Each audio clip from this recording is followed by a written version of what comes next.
Hello students, आज हम 12th class की पोइट्री में द ट्रू ब्यूटी का हिंदी में अनुवाद पढ़ेंगे, जिसे कंपोज़ किया है थॉमस कैरो ने, और ये 1595 से लेकर 1640 तक रहे। तो चलिए स्टार्ट करते हैं इस पोएम को। He that loves a rosy cheek or a coral lip admires, or from star-like eyes that seek fuel to maintain his fires।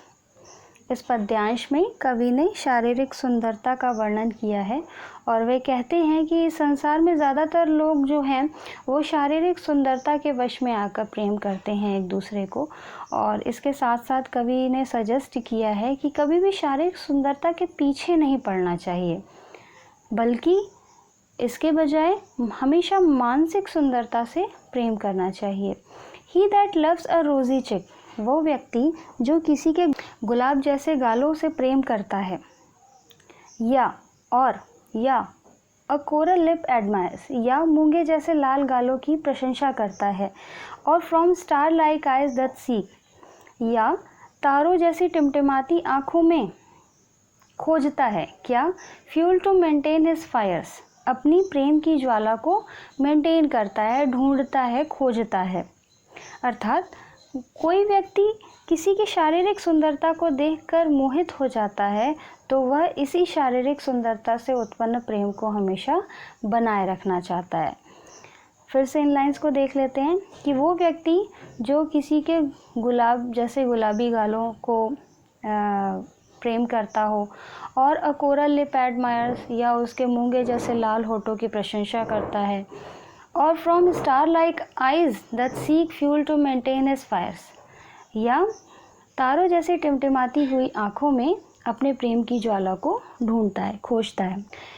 Next stanza. As old time makes these decay, so his flames must waste away, but a smooth and steadfast mind, gentle thought and calm desires.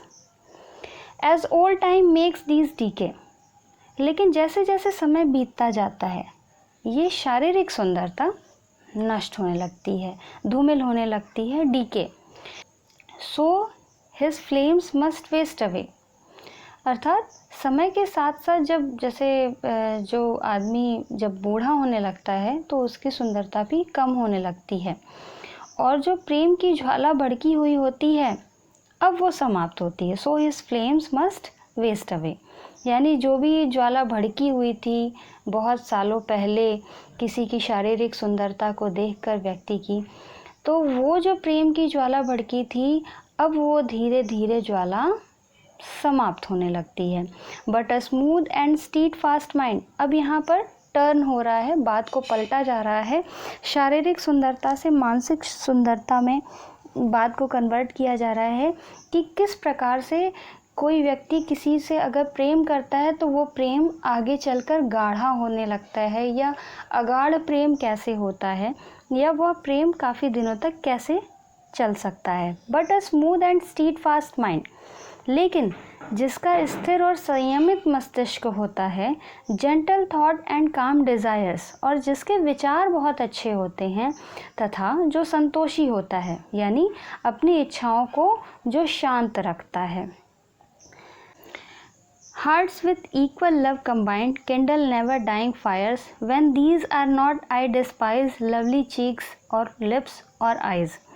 Hearts with equal love combined, यानी ये सभी जो भावनाएं हैं प्रेमिका के लिए एक ऐसी ज्वाला को प्रज्वलित रखते हैं जो कभी समाप्त नहीं होती है। तो इसीलिए आगे कवि बताते हैं कि Hearts with equal love combined kindle never dying fires, कि ये सभी जो भावनाएं होती हैं, जहाँ पे ये इस प्रकार की प्रेम की भावनाएं होती हैं, या प्रेमी एक दूसरे को इस भावना से जब प्रेम करते हैं तो उनके जो हार्ट्स होते हैं, उनका जो हृदय होता है वो एक हो जाता है, और उनमें जो प्रेम की ज्वाला प्रज्वलित होती है, जो ज्वाला भड़कती है, वो कभी भी समाप्त नहीं होती है। When these are not I despise, और जहाँ पर ये मानसिक सुंदरता नहीं होती है, मानसिक सुंदरता कौन कौन सी, यानी स्थिर और संयमित मस्तिष्क, अच्छे विचार, अपनी इच्छाओं पे कंट्रोल रखना, तो ये सारी अगर भावनाएं किसी व्यक्ति में नहीं हैं, उन लोगों से ऐसे लोगों से कवि घृणा करते हैं। क्यों? क्योंकि सुंदर गालों, होठों या आँखों की सुंदरता से उत्पन्न प्रेम अधिक दिनों तक नहीं चलती है। कवि यहाँ पे ये प्रदर्शित करना चाहते हैं, स्पष्ट बात को कर रहे हैं। लवली चीक्स और लिप्स और आइज़, इसीलिए बता रहे हैं कि चाहे वो कितना भी सुंदर गाल क्यों ना हो, गुलाबी गाल गुलाब जैसे क्यों ना हो, या लिप्स मूंगे जैसे लाल होठ क्यों ना हो, या आइज़ या तारों जैसी टिमटिमाती हुई आंखें ही क्यों ना हो, लेकिन ये सभी शारीरिक सुंदरता को दर्शाते हैं और इससे उत्पन्न प्रेम अधिक दिनों तक नहीं चल पाती है। इसीलिए मानसिक सुंदरता पर इन शारीरिक सुंदरता का कोई भी प्रभाव नहीं पड़ता है और ऐसे प्रेम सदा के लिए एक दूसरे के प्रति बने रहते हैं। तो आई होप फ्रेंड्स, ये आपको एक्सप्लेनेशन द ट्रू ब्यूटी का, जिसे कंपोज किया है थॉमस कैरो ने, आपको ज़रूर समझ में आया होगा। और अगर आपको कोई क्वेश्चन करना है तो आप कमेंट बॉक्स में लिख सकते हैं, आपको उसका आंसर मिलेगा। और वीडियो पसंद आने पे लाइक शेयर सब्सक्राइब करें। मिलते हैं नेक्स्ट वीडियो में। Thank you.